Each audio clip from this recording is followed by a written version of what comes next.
जय हिंद दोस्तों। स्वागत है आप सभी का एक मात्र स्टडी प्लेटफॉर्म अपना यूट्यूब चैनल पे। दोस्तों आज मैं आप लोगों के बीच बंगाल विभाजन से संपूर्ण यानी कि बंगाल विभाजन जो टॉपिक है वहाँ से जितने भी क्वेश्चन इसमें दिया गया है, जितने भी वन लाइनर है एनसीईआरटी सार संग्रह महेश बनवाल से, मैं टोटल आप लोगों को इसी एक ही वीडियो में करवाने वाला हूँ। ठीक है दोस्तों, तो आप लोग वीडियो के लास्ट तक बने रहिएगा।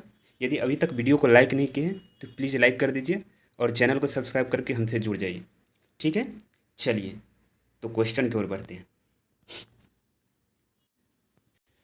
चलिए हम लोग के सामने है, बंगाल का विभाजन किस वायसराय के कार्यकाल में हुआ था। बंगाल का विभाजन जो है किस वायसराय के कार्यकाल में हुआ था। ये लॉर्ड कर्जन के कार्यकाल में हुआ था। किसके कार्यकाल में हुआ था? लॉर्ड कर्जन के कार्यकाल में। ठीक है, चलिए आगे चलते हैं। बोल रहा है बंगाल विभाजन की घोषणा कब प्रभावी हुआ। बंगाल विभाजन की घोषणा कब प्रभावी हुआ? तो ये 16 अक्टूबर 1905 को बंगाल विभाजन का जो है घोषणा जो है प्रभावी कब हुआ? तो 16 अक्टूबर 1905 ईस्वी को। ठीक है, चलिए आगे चलते हैं।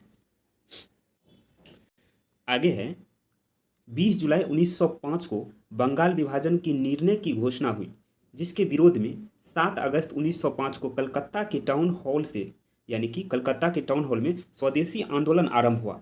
इसी बैठक में ऐतिहासिक बहिष्कार प्रस्ताव स्वीकृत किया गया। ठीक है, बोल रहा है बंगाल का विभाजन मुक्त किस उद्देश्य से किया गया था।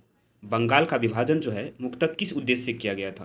तो यहाँ पे बोल रहा है कि बंगाली राष्ट्रवाद की भावना को दुर्बल करने के लिए, यानी कि बंगाली राष्ट्रवादी भावना जो है उसको कमजोर करने के लिए बंगाल का विभाजन किया गया था। ठीक है, चलिए आगे चलते हैं। यहाँ पर आप लोग देख सकते हैं बंगाल विभाजन 1905, यानी कि ये दो भाग में, एक पश्चिमी बंगाल एक पूर्वी बंगाल में विभाजित हो गया था। पश्चिमी बंगाल में बंगाल, बिहार, उड़ीसा, ठीक है, ये तीनों मिलाकर के पश्चिमी बंगाल। ठीक है, और उसके बाद पूर्वी बंगाल जो है असम और पूर्वी बंगाल मिलाकर के ये पूर्वी बंगाल था। ठीक है, यहाँ पे हिंदू की जनसंख्या ज़्यादा था और यहाँ पे मुस्लिम की जनसंख्या ज़्यादा, यानी कि पूर्वी बंगाल में जो है मुस्लिम की जनसंख्या ज़्यादा और पश्चिमी बंगाल में हिंदू की जनसंख्या ज़्यादा था। ठीक है, चलिए आगे चलते हैं। आगे बोल रहा है वंदे मातरम किस आंदोलन के दौरान भारतीय राष्ट्रीय आंदोलन का प्रेरक गीत बना। वंदे मातरम किस आंदोलन के दौरान भारतीय राष्ट्रीय आंदोलन का प्रेरक गीत बना था? ये स्वदेशी आंदोलन के दौरान। कौन से आंदोलन के दौरान? स्वदेशी आंदोलन के दौरान। आगे चलते हैं। बंगाल के विभाजन 1905 के विरोध में, बंगाल के विभाजन 1905 के विरोध में आंदोलन का नेतृत्व किसने किया? तो यहाँ पे सुरेंद्र नाथ बनर्जी ने किए थे। कौन किए थे? सुरेंद्र नाथ बनर्जी। बोला है दिल्ली में स्वदेशी आंदोलन का नेतृत्व किसने किया था?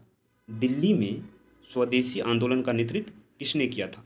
तो दिल्ली में जो है स्वदेशी आंदोलन का नेतृत्व सैयद हैदर राजा ने किया था। कौन किए थे? सैयद हैदर राजा। बोल रहे हैं मद्रास में स्वदेशी आंदोलन का नेतृत्व किसने किया था? तो मद्रास में जो है चिदम्बरम पिल्ले किए थे। कौन किए थे? चिदम्बरम पिल्ले। चलिए आगे चलते हैं।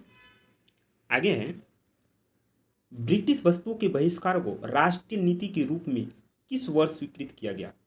ब्रिटिश वस्तुओं के बहिष्कार को राष्ट्रीय नीति के रूप में किस वर्ष स्वीकृत किया गया? ये 1905 में।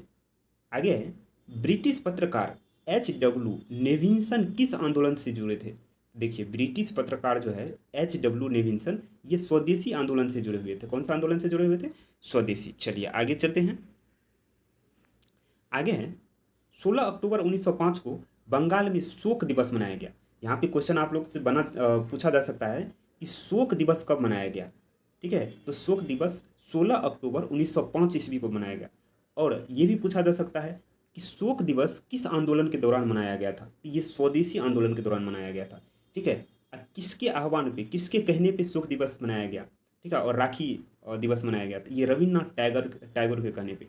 ठीक है, यहाँ पे लिखा गया है कि रविन्द्रनाथ टैगोर के सुझाव पर संपूर्ण बंगाल में इस दिन को राखी दिवस के रूप में भी मनाया गया। ठीक है, बोल रहा है आगे देखते हैं। यहाँ पे है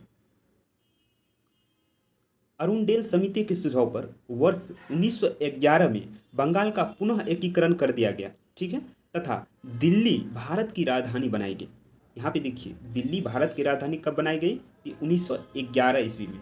ठीक है, चलिए आगे चलते हैं।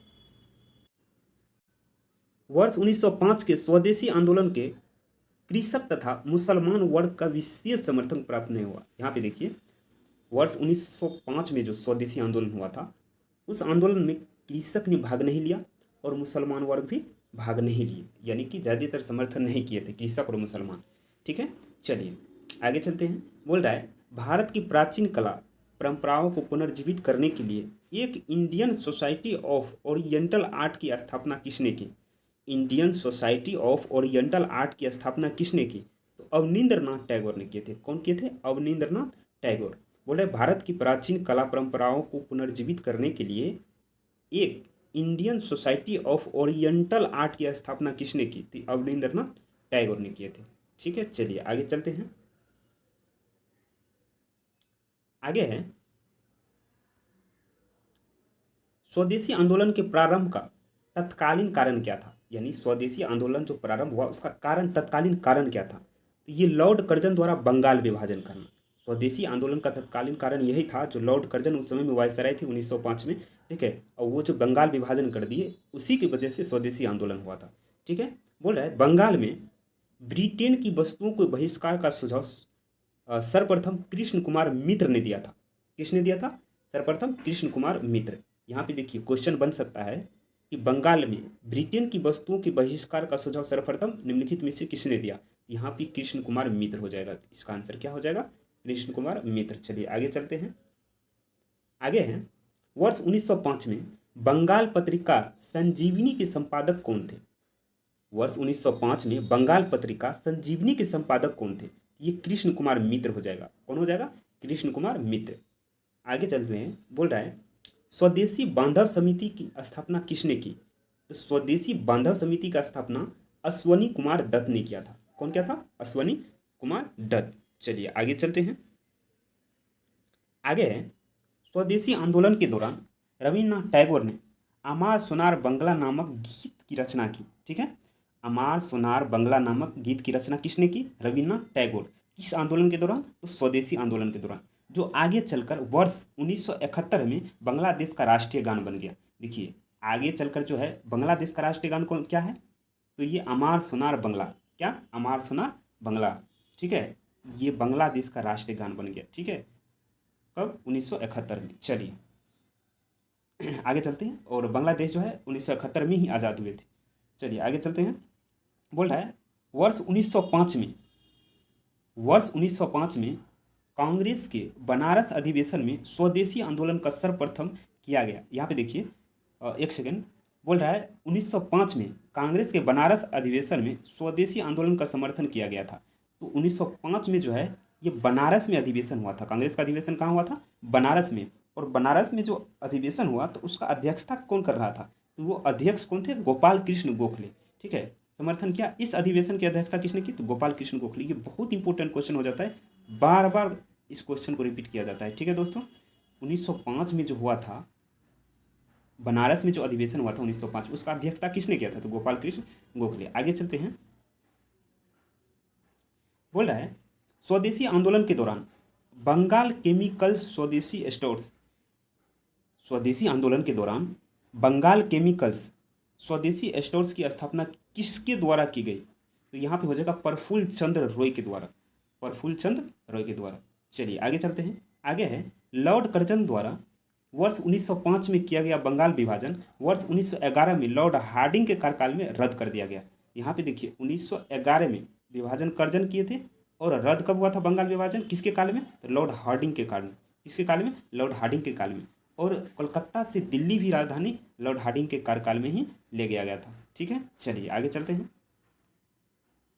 आगे है, स्वदेशी आंदोलन का आलोचक तथा पूर्व व पश्चात के मध्य एक बेहतर संबंध का समर्थक कौन था? तो ये रविन्द्रनाथ टैगोर।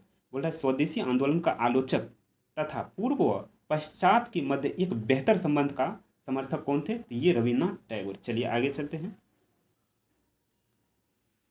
आगे है, बंगाल विभाजन के समय बंगाल का लेफ्टिनेंट गवर्नर कौन था? बंगाल विभाजन के समय बंगाल के लेफ्टिनेंट गवर्नर कौन थे? तो ये सर एंड्रयूज फ्रेजर थे। कौन?